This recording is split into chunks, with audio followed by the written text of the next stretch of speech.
OK, I hope you heard what I had to say about mass migration and the border. Look at this.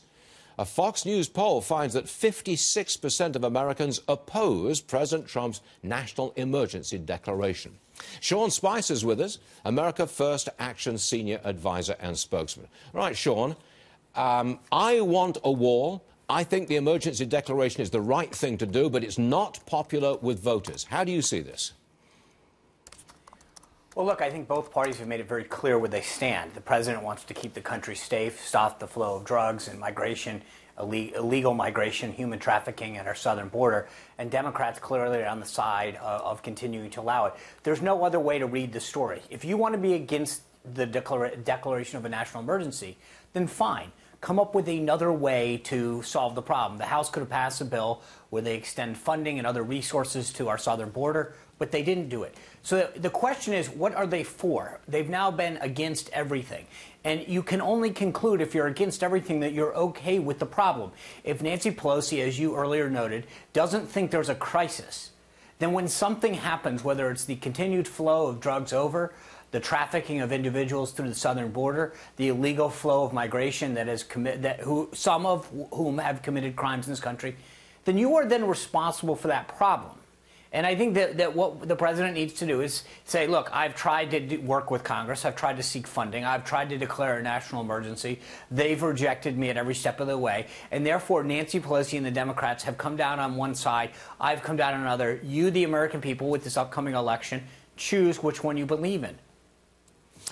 Before I go on, Sean, I do want to tell you that at the Michael Cohen hearing, Republicans are pressing for a delay on the grounds that they have not seen and didn't have much time to see new evidence, which Mr. Cohen reportedly will present to that committee. So there's a lot of wrangling. It's a procedural wrangling going on at this particular moment. But, Sean, back to you. Stuart, on the procedural point, I think there's a larger point that's getting lost on this.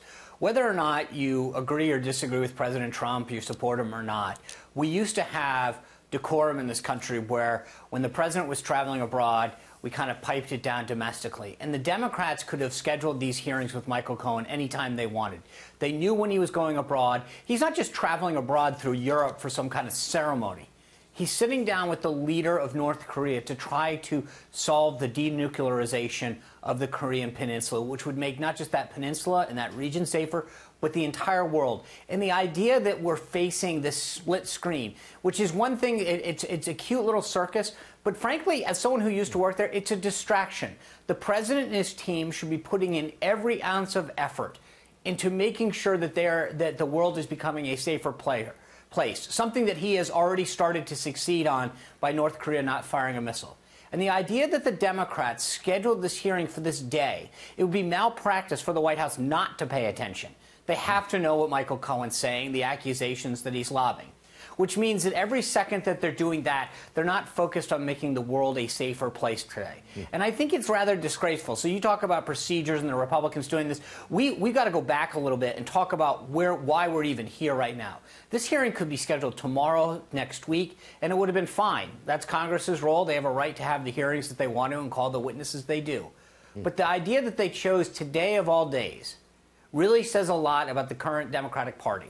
Well said, Sean Spicer. I agree with you entirely, and that was a point well made just as this wrangling gets underway.